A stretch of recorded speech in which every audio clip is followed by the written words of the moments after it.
아멘. 성찬해준 우리 김영수 형제 감사드립니다. 옆에서 우리 박희진 형제가 아예 설교를 시키세요 이렇게. 저는 형제들이 설교해 주기를 고대하고 있어요. 사실 이제 조만간에 우리 집사님들부터 해서 주중 예배에서 이렇게 설교를 하셔야죠. 그렇지 않겠습니까? 네, 형제들도 이제 앞으로 레슨도 하고 그래야 됩니다. 사실 우리 교회는 뭐 목회자와 형제자매 구분이 없는 교회잖아요. 그렇죠?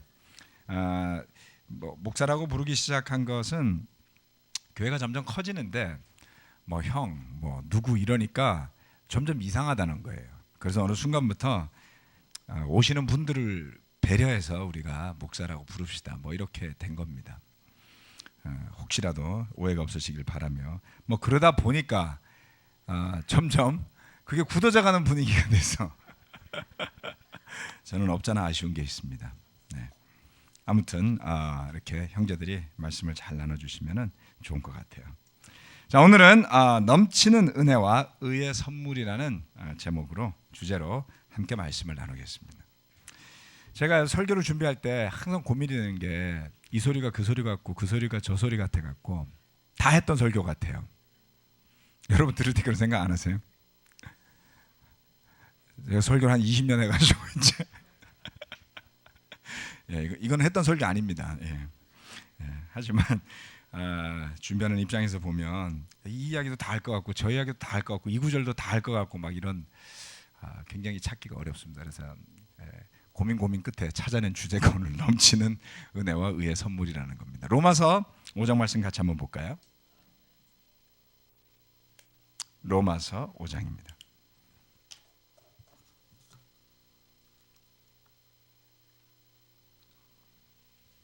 로마서 5장 17절 말씀입니다.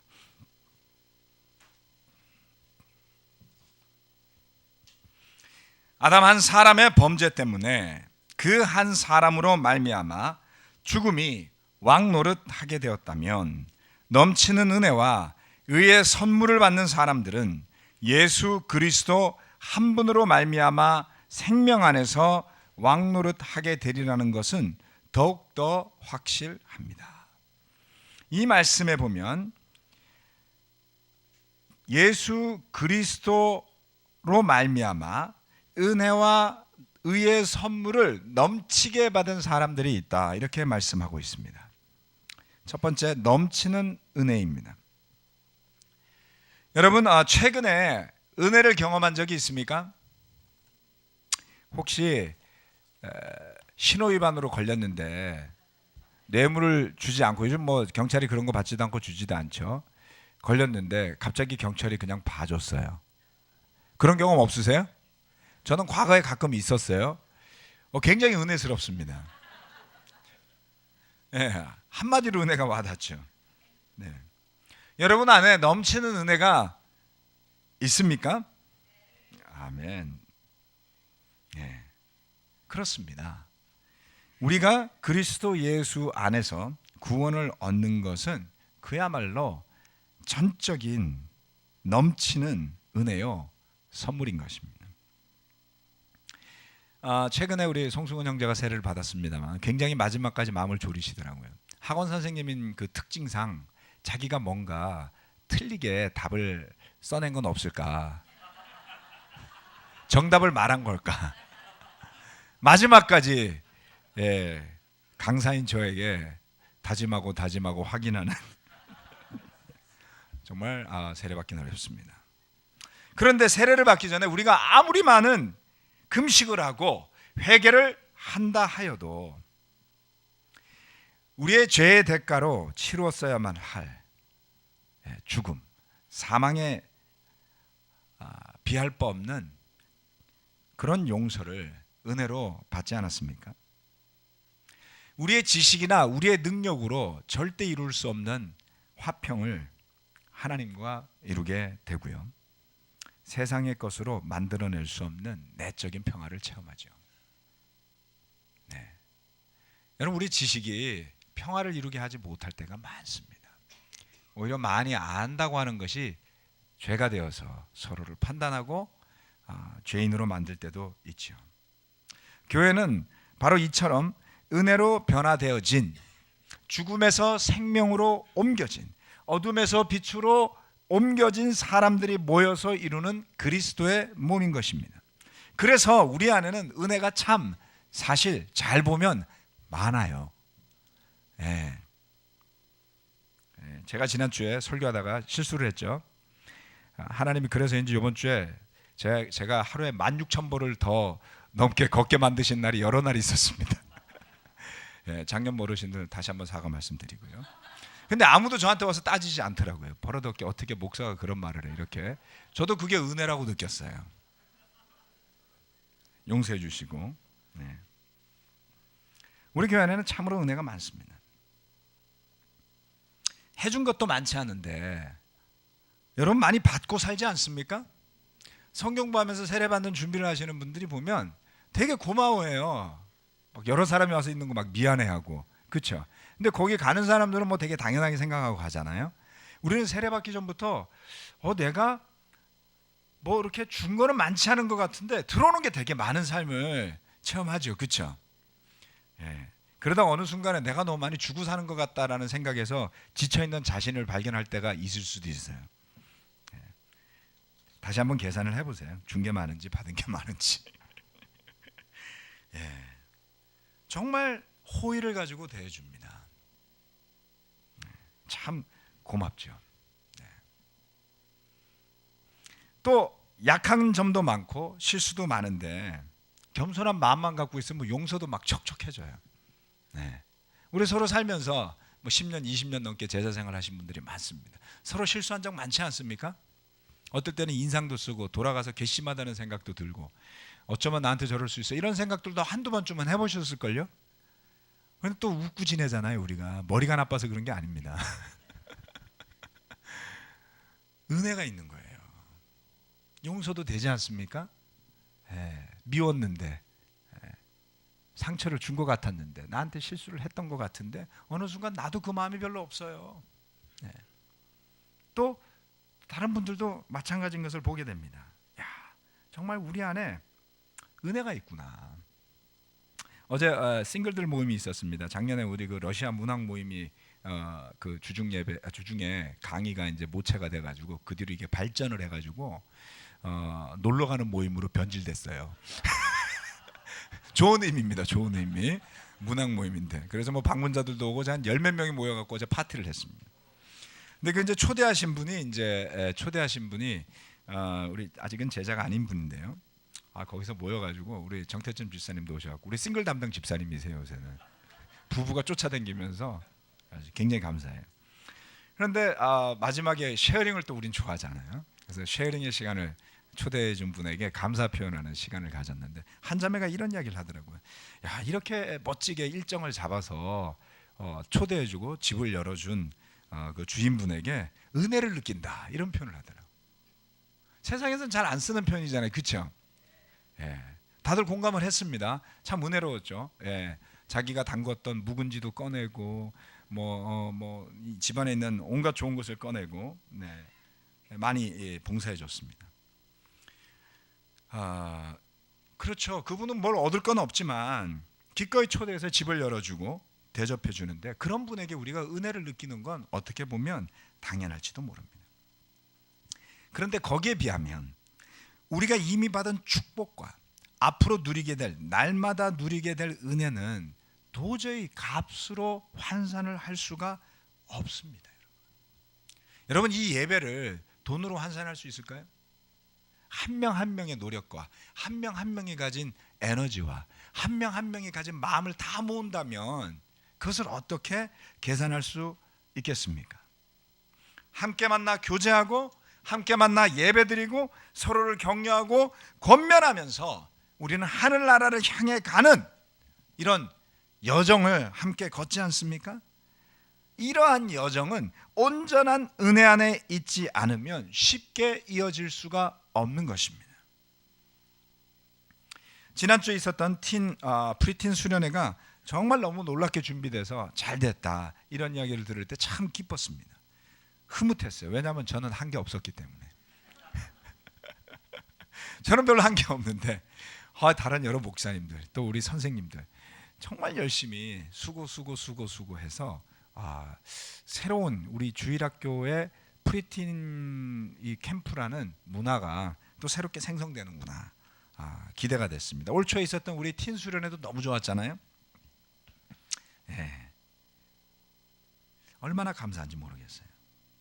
또 어제 진행했던 어제 셰퍼딩 인도자 모임이 있었습니다. 한 달에 한 번씩 모이는데 사실 굉장히 바쁜 분들인데 모여가지고 같이 그 레슨도 하고 돌아가면서 여러 강사들이 가르치는데 제가 올해 무슨 일정 때문인지 모르겠는데 매번 무슨 호프 일정 있고 몽골 일정이고 그래가지고 몇 번을 빠졌어요. 어제는 딱 참석을 했더니 가는 날이 장날이라고 우리 김성경 집사님이 레슨하는 날이었어요. 강사였습니다. 네, 그래서 기도도 잘할 수 있도록 드렸었는데 어제 정말 너무 셰퍼딩 인도자 모임이 좋았어요. 네, 그분들이 앞으로 역할을 많이 해주시겠죠, 그렇죠? 이렇게 애써서 투자하는데. 네. 그런데 어제 그 레슨을 이렇게 쭉 진행을 해주시는데 한 5가지 포인트로 의사소통에 대한 이야기를 쭉 했는데 정말 잘하시더라고요. 들으면서 배울 점도 있었고 찔리는 것도 있었고 마음에서부터 잘 나누시고 부족한 점도 이야기하지만 격려가 될 만한 내용들을 쭉 포함해서 정말 저렇게만 하면 참 좋을 텐데 라는 생각이 문득 들 정도로 아주 훌륭한 레슨이었습니다. 정말 자랑스러웠어요. 왜냐하면 우리 예배 집사님이잖아요.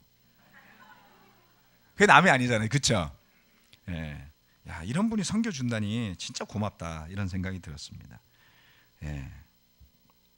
다윗은 자신에게 베풀어진 축복과 은혜에 대해서 다음과 같이 표현을 합니다. 사무엘하 7장 18절 말씀입니다. 사무엘하 7장 18절 말씀. 7장 사무엘하 구약 성경이죠. 사무엘하 7장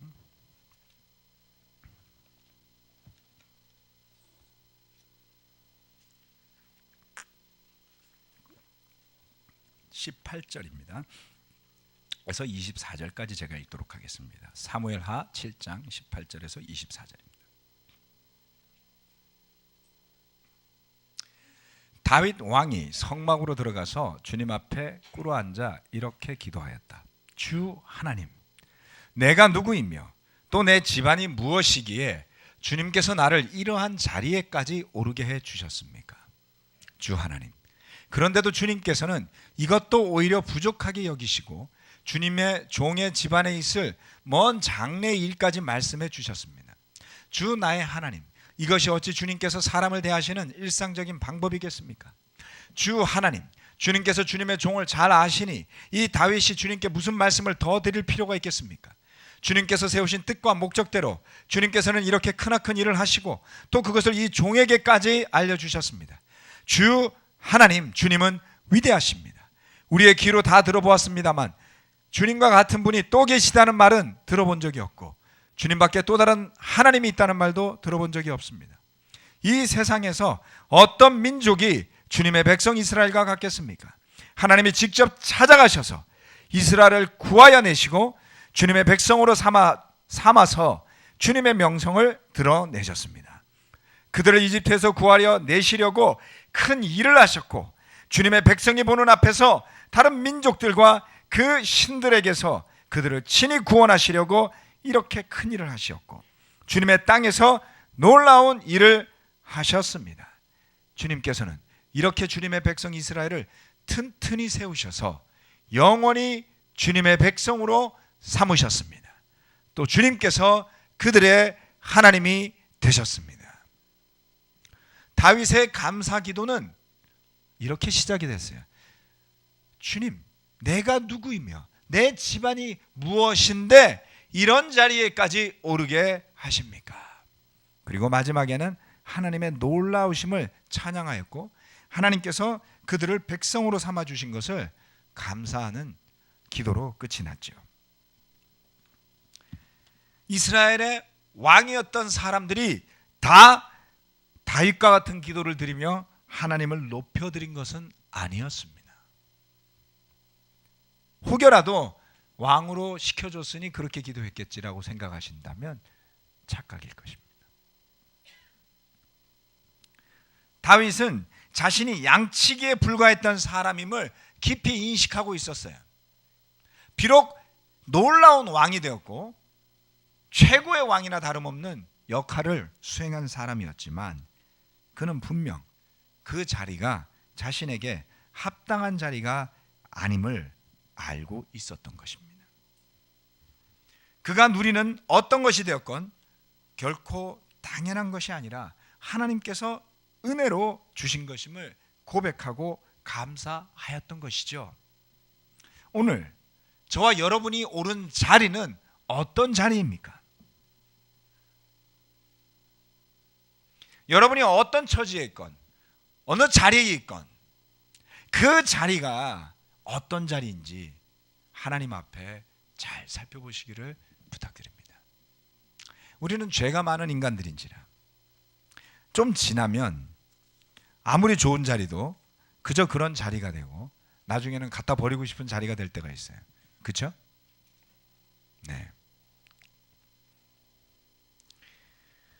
저도 목회를 하면서 때로는 이 자리가 너무나 감사하고 놀라운 자리이고 역할이다라는 것을 알고 있지만 때로는 너무 무겁고 귀찮고 거추장스러워요.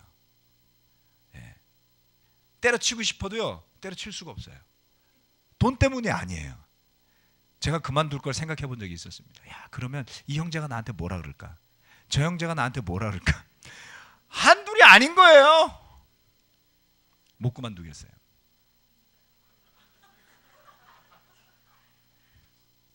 차라리 그냥 하지. 이래서 계속 했습니다. 그 이면에는 뭐가 있습니까? 내가 누구이길래 이런 것까지 하게 해 주십니까가 약해진 거죠. 거꾸로 내가 누군데 이런 걸 하고 있어야 내가 될 수 있는 거예요. 그때는 은혜가 안 느껴지는 겁니다. 나 같은 사람하고 결혼한 걸 감사하게 생각해. 이렇게 말하고 싶을 때가 있죠. 제 아내는 저한테 자주 그렇게 이야기를 합니다. 예, 괜찮아요. 자존감이 낮기 때문에 그렇게 말을 해서라도 자존감이 높아져야지 돼. 저는 그런 이야기를 하면 안 돼요. 원래 자존감이 높아서 어디 가나 교만하다는 소리를 듣기 때문에 저는 반대를 해야지 됩니다. 네. 나 같은 사람하고 결혼해줘서 고마워. 이런 이야기를 하는 거죠. 야, 나 같은 사람을 아빠라고 인정해줘서 고맙다. 이렇게 이야기를 하는 것이죠. 그렇죠? 네. 참 저 같은 아들을 항상 잘 도와주시는 저희 부모님에게는 감사드립니다. 뿐만 아니죠. 네. 이 예배는 어느 한 사람 때문에 있는 예배가 아니잖아요. 바이블통 모임이 얼마나 소중합니까? 그렇죠? 모이는 형제자매들이 얼마나 소중합니까? 그 자리를 어느 누구도 어떤 능력이 있다 할지라도 만들어낼 수 없습니다. 예수님의 십자가를 보며 죄를 회개한 엄청난 그 복음의 능력으로 변화된 사람들이 모였기에 겨우 생겨날 수 있는, 그렇죠? 어떤 능력과 노력과 교육이라도 만들어지지 않습니다. 그러기에 오늘 저와 여러분이 오른 자리야말로 다윗이 고백하며 기도하고 찬양하며 영원히 감사할 수 있을 것 같았던 것과 전혀 손색이 가지 않는 그러한 은혜의 자리인 것입니다. 제가 그렇게 요즘 생각해서 이제 마음이 많이 편한 것도 있습니다. 감사해요. 많은 사람들이 도와주려고 하고 많은 사람들이 노력하려고 하고 그러면 그럴수록 많은 일들이 더 많이 벌어지기 시작을 해요. 그래서 더 많은 일이 벌어졌으면 좋겠습니다. 우리 안에서 형제자매들이 감사하며 기뻐하며 그 은혜 속에서 주님, 제가 더 무엇을 할 수 있겠습니까? 제가 어떻게 더 도움이 되겠습니까? 제가 복음을 위해서 누군가를 돕기 위해서 무엇을 더 할 수 있겠습니까? 라는 마음으로 돌아서기 시작한다면 어떤 기적이 우리 안에 일어날지 상상하기조차 어려울 정도입니다. 저와 여러분의 능력으로 변화시킬 사람은 누구도 없습니다. 땅은 팔 수 있겠죠. 돌도 나를 수 있겠죠. 그러나 사람을 변화시키는 것은 오직 하나님의 능력인 것입니다. 그러기에 넘치는 하나님의 은혜, 그리스도 예수로 말미암은 그 생명의 은혜가 풍성하게 되도록 주님을 찬양할 뿐더러 서로를 덕을 세우는 교회로서 갈 수 있게 되기를 바랍니다. 두 번째, 넘치는 의입니다. 조금 전에 봤던 로마서 5장 17절 말씀으로 다시 한번 돌아가 보겠습니다. 사실 이 다윗의 기도는 정말 제가 너무나 좋아하는 기도인데 좀 더 이야기하고 싶지만 줄이겠습니다. 로마서 5장 17절 말씀을 돌아가면 예수 그리스도 한 분으로 말미암아 넘치는 은혜와 의의 선물을 받은 사람들이 생명 안에서 왕노릇하게 되리라고 이야기하고 있습니다. 두 번째는 넘치는 의입니다. 넘치는 은혜는 사실 이해하기가 쉬워요. 우리가 은혜를 입을 때 쉽게 느낄 수 있기 때문입니다. 그런데 의는 뭡니까? 의롭다라는 것을 생각해 봅시다. 의로운, 어려운 단어예요. 그렇죠? 무게감이 더해지죠. 일상적으로 생각하는 의로운 사람이다라고 말했을 때 이런 표정은 지을지 모르지만 같이 가서 밥 먹고 싶진 않단 말이에요.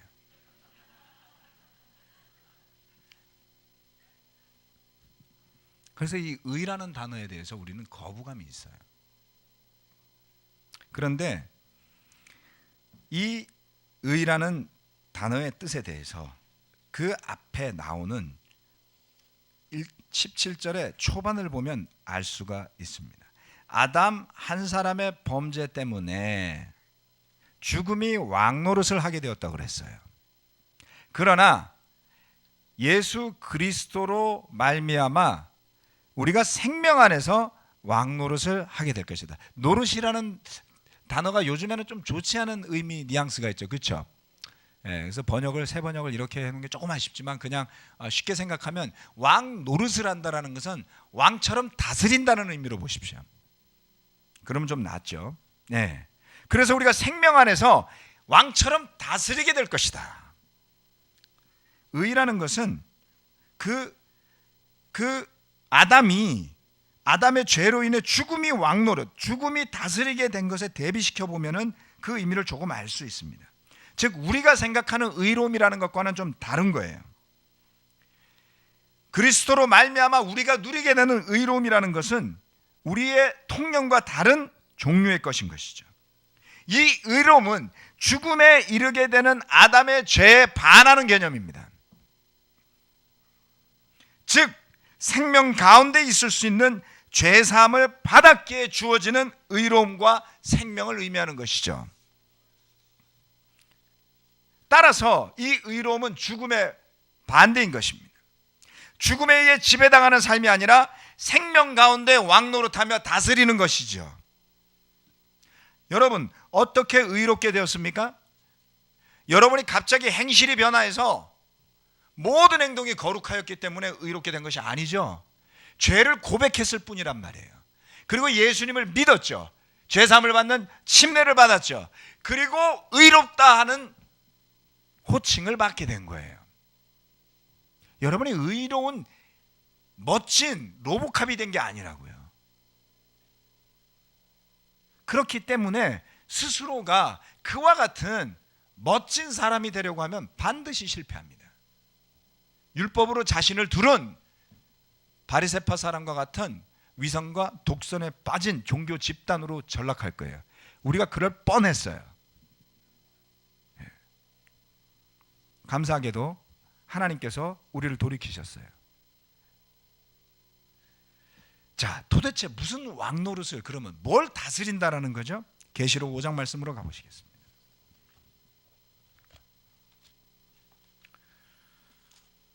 요한계시록 5장 10절 말씀.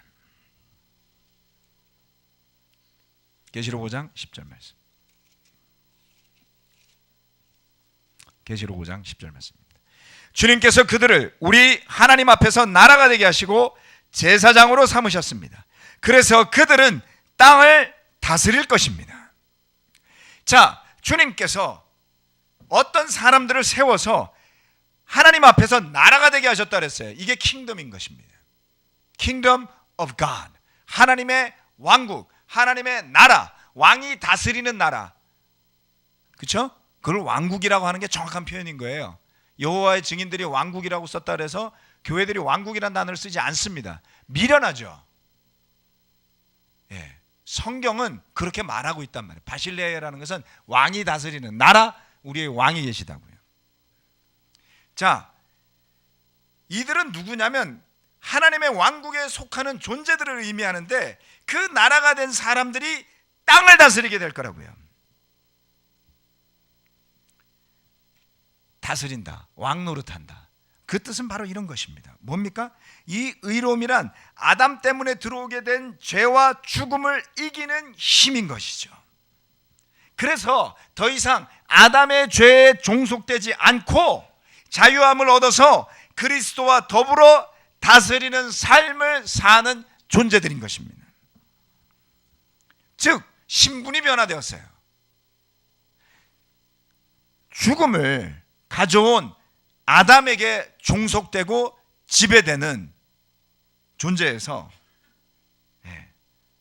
예수 그리스도로 인해서 의롭게 된 하나님의 자녀로 변화가 된 것이죠. 사탄은 사실 이것을 어떻게 할 방법이 없습니다. 사탄은 그걸 바꿀 힘이 없어요. 그래서 사탄이 하는 일이 있습니다. 그것은 뭐냐면 참소하고 속이는 것이죠. 즉 이미 의롭게 된 존재들이 타락하도록 유혹하고 속이는 것 외에는 사탄이 할 수 있는 일이 없어요. 그걸 덥석 물면 망하는 겁니다. 이 의로움에 거하게 된 우리가 믿는 믿음을 굳게 지키고 영적인 눈을 부릅뜨고 사탄의 참소와 거짓에 맞서기만 한다면 우리는 주 예수 그리스도와 더불어 다스리는 삶을 지속적으로 살게 될 것에 대한 약속인 것이죠.